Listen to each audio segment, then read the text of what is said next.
Hi friends, आप सभी लोगों का हमारे यूट्यूब चैनल एग्रीकल्चर ट्रिक्स के अंतर्गत हार्दिक स्वागत करते हैं। जैसा कि आप लोगों को पता है कि हॉर्टिकल्चर के अंतर्गत अपन इंग्लिश मीडियम वालों के लिए जो कि उद्यान विज्ञान या हॉर्टिकल्चर की सीरीज चालू की है, उसके अंतर्गत आज अपन बात करेंगे इस्टेब्लिशमेंट ऑफ द ऑर्चार्ड। यानी कि जो नर्सरी तैयार करते हैं या फिर बाग लगाते हैं, सॉरी नर्सरी नहीं बोल सकते, बाग लगाते हैं, तो बाग अपने को कैसा कहाँ पे इस्टेब्लिश करना चाहिए या कहाँ पे लगाना चाहिए, तो उसके लिए जो क्या क्या सूटेबल कार्य होने चाहिए, कौन सी जगह पर होना चाहिए, क्या क्या चीज़ों का अपने को अनुभव होना चाहिए।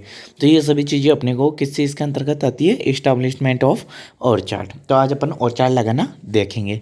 तो उससे पहले मैं आप लोगों को बता दूं फ्रेंड्स कि अपन ने जितनी भी ये क्लासें लगती हैं उनकी अगर पीडीएफ चाहिए हो तो टेलीग्राम के ऊपर आप लगा सकते हो, एग्रीकल्चर ट्रिक्स बाई NK। तो उसके अंतर्गत अपना टेलीग्राम चैनल आ जाएगा और मैं डिस्क्रिप्शन में भी टेलीग्राम चैनल का लिंक दे दूंगा। तो वहाँ पे ज्वाइन करके आप डेली की डेली जितनी भी पीडीएफ वगैरह है वो आप डाउनलोड कर सकते हो। तो चलिए फ्रेंड्स, अब ज़्यादा टाइम ना लेते हुए अपन करते हैं स्टार्ट। तो फर्स्ट अपन अपना बात कर रहे हैं किस चीज़ की, इस्टेब्लिशमेंट ऑफ ऑर्चार्ड के। ऑर्चार्ड को कैसे लगाए, क्या क्या होना चाहिए। Establishment of the orchard is a long term investment and the deserve very careful planning. अगर अपन ये क्या लगाते हैं, ऑर्चार्ड लगा रहे हैं, तो उसके लिए अपने को पता है कि ये एक लंबे समय के लिए लगाते हैं, तो उसके लिए अपने को केयरफुल होना चाहिए कि अपने को ये पता होना चाहिए कि अपने को सोच समझ के और अच्छी जगह पे इन्वेस्ट करना चाहिए ताकि कि लॉन्ग समय तक वो वहाँ पर टिका रहे। बात करें तो the section of the proper location and site, और अगर कोई भी जगह चुनते हो तो वो एकदम प्रॉपरली होनी चाहिए और साइट यानी कि अच्छी जगह होनी चाहिए। Planning system of the planning distance, अगर अपन planting system and planting distance, जो अपन प्लांट लगाते हैं उनकी डिस्टेंस या फिर उनकी दूरी है वो भी एक सिस्टमेटिक तरीके से अच्छी सही होनी चाहिए। बात करें choosing the varieties and nursery plants have to be concerned carefully and ensure maximum production. तो अपने को ऐसी वेराइटीज़ का चयन करना चाहिए और ऐसी नर्सरी से प्लांट लेने चाहिए कि जिनसे कि अपने को मैक्सिमम प्रोडक्शन मिले, यानी कि अधिक से ज़्यादा उत्पादन मिले। तो अपन अब जो नॉर्मली अपने पास में एक इमेज है वो आप लोगों को दिख रही होगी कि अपन कोई भी साइट चुनते हैं तो उसके लिए सबसे मेनली चीज़ क्या क्या आती है। तो फर्स्ट अपन आता है क्लाइमेट। क्लाइमेट के अंदर आपका टेम्परेचर आ गया, लाइट आ गई, विंड आ गई, फॉरेस्ट आ गई, रेनफॉल आ गई। बात करें टोपोग्राफी तो एल्टीट्यूड आ गया, है ना, एक्सपेक्टेड आ गए। अगर वाटर अवेलेबिलिटी की बात करें तो वाटर है या नहीं है ये भी देखेंगे।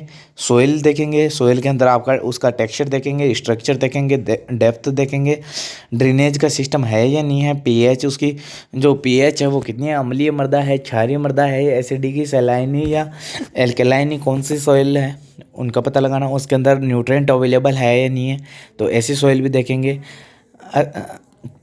सेंसिबिलिटी टू द एरिया, और उसके लिए एरिया के लिए क्या ज़रूरी है, यानी कि जो एरिया है उसके लिए क्या सूटेबल है वो भी देखेंगे। अगर बात करें लेबर अवेलेबिलिटी कि वहाँ पे लेबर है वो अवेलेबल होगी या नहीं होगी, या कहीं आप शहर से या मार्केट से दूर तो नहीं है, तो लेबर अगर वनों से या फिर शहरी क्षेत्र या कोई क्षेत्र भी शहर से दूर हो तो लेबर आसानी से उपलब्ध नहीं होती, तो वो चीज़ भी आपको देखनी पड़ेगी।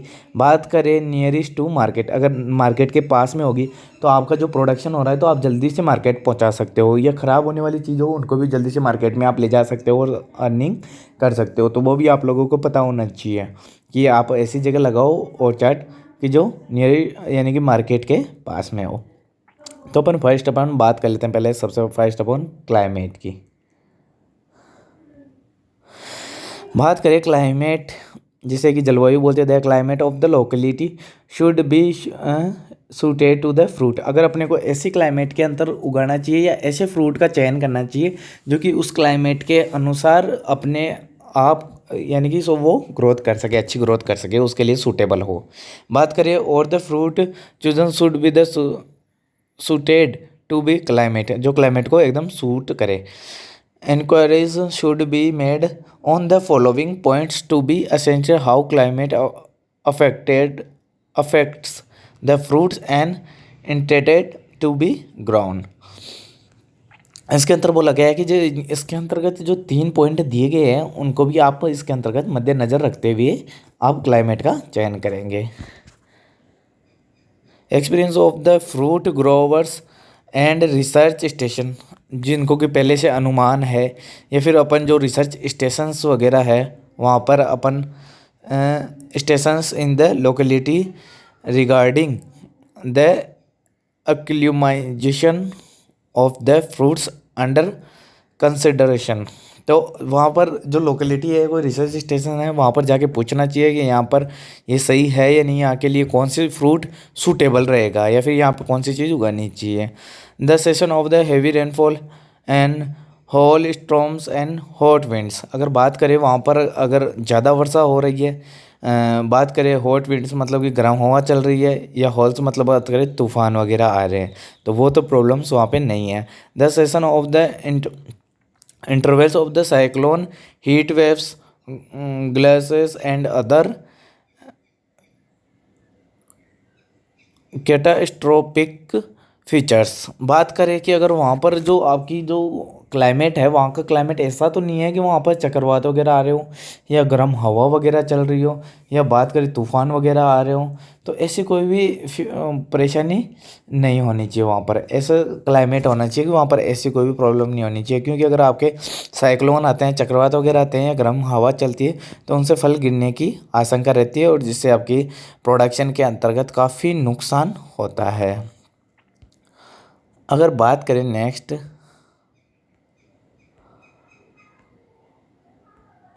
तो वो है आपकी सोइल। सोइल के बारे में बताया ही मैंने।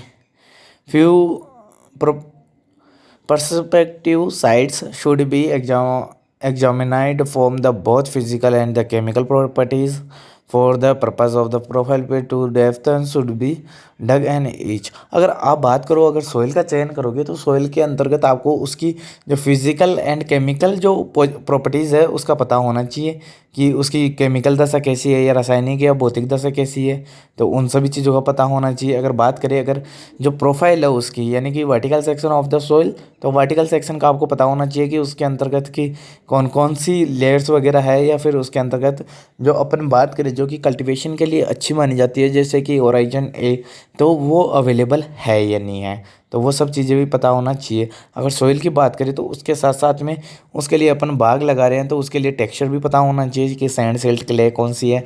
स्ट्रक्चर की बात करें तो क्रुम्बी लाइक, अगर बेस्ट माने तो क्रुम्बी होती है, तो वो होनी चाहिए। अगर डेप्थ की बात करें तो ज़्यादा डेप्थ वाली तो नहीं है। अगर बात करें ड्रेनेज, अगर वहाँ पे अधिक रेनफॉल हो रही है तो वहाँ पे जल निकास की व्यवस्था है या नहीं है। बात करें पीएच की, तो वहाँ पे ज़्यादा अम्लीय या अधिक क्षारीयता तो नहीं है। बात करें न्यूट्रिएंट अवेलेबिलिटी कि वहाँ पे न्यूट्रिएंट अच्छे से अवेलेबल है या नहीं है, यानी कि फर्टाइल है या नहीं है, वो वहाँ पे जो सोइल है वो फर्टाइल या उर्वरक है या नहीं है। तो बात करें इरिगेशन फैसिलिटीज़ की, अब बात कर लेते हैं जो इरिगेशन की। Most of the horticulture crops are the raised under irrigation की, जो जितनी भी अधिकतर हॉर्टिकल्चर क्रॉप्स होती हैं उनको अच्छी खासी क्या होती है, इरिगेशन की आवश्यकता होती है, तो इरिगेशन की वहाँ पे अच्छे से वो अवेलेबिलिटी होनी चाहिए। So the water facility should be also taken to the consideration, तो उसकी अच्छी अवेलेबिलिटी होनी चाहिए। बात करें नियरनेस टू द मार्केट की, नियरनेस मतलब क्या होता है कि आपका पास में मार्केट होना चाहिए।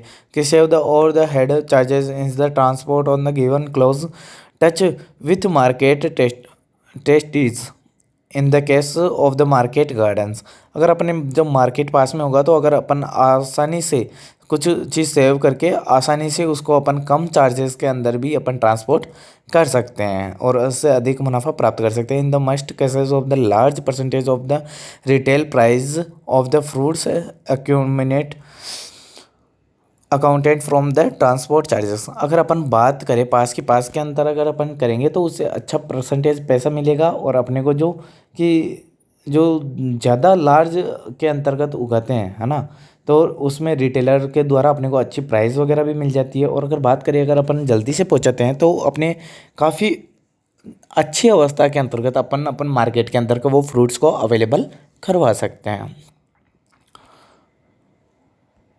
बात करें ट्रांसपोर्ट फैसिलिटीज़, तो ट्रांसपोर्टेशन की फैसिलिटीज़ होनी चाहिए कि अगर बात करें कि fruits being with perishable can't be moved on a long distance with quick and refrigerant transport, अगर अपन क्या होता है कि ट्रांसपोर्ट फैसिलिटीज़ अच्छी होगी तभी तो आप जल्दी से फ्लो को ट्रांसपोर्ट कर पाओगे एक जगह से दूसरी जगह, क्योंकि क्या होता है कि फ्रूट्स ज़्यादा दिन तक सही नहीं रह पाते, कि अगर अपने को मूव करना होता है तो ज़्यादा लंबे टाइम तक उसको नहीं रख सकते, इसलिए उसको जल्दी ट्रांसफ़र करना पड़ता है। तो बात करें अवेलेबल ऑफ द लेबर, अगर अपन ऑर्चार्ड लगा रहे हैं तो वहाँ पे पास के अंदर अवेलेबल होनी चाहिए क्या लेबर, कि वो ज़्यादा दूर नहीं होना चाहिए, कि अगर सपोज करो कि आप कहीं दूर लगा रहे हो वहाँ पे लेबर की अवेलेबिलिटी नहीं है, तो अगर आप कुछ भी उगा रहे हो तो अगर लेबर की ज़रूरत पड़ेगी तो आप कहाँ से लेके आओगे। तो ऐसी समस्याएं नहीं है, इसके लिए आपको क्या करना पड़ेगा कि ऐसी जगह लगाना पड़ेगा कि जो कि नियरेस्ट ऑफ, जैसे कि कोई भी कृषि कार्य वगैरह होते हो, या फिर बात करें मार्केट के पास में हो या कोई क्षेत्र विशेष के पास में होना चाहिए। तो उससे क्या होगा कि लेबर की अवेलेबिलिटी बनी रहेगी। राज और लार्ज और charts are the start often out of the way and pace, तो बता ही दिया जैसे कि क्षेत्र के पास में अपने होना चाहिए। And the forest area are always population countries, या तो जहाँ पर पॉपुलेशन ज़्यादा हो या फिर क्या आपकी, या तो पॉपुलेशन ज़्यादा हो वहाँ पे लगाना चाहिए, या फिर कोई वनों के पास के अंतर्गत जहाँ पे अपने को लेबर आसानी से मिल सके। तो आज का सेशन काफ़ी आप लोगों के लिए यूज़फुल होगा। अगर यूज़फुल हो तो लाइक करें, शेयर करें और कमेंट करना ना भूलें। Thank you friends.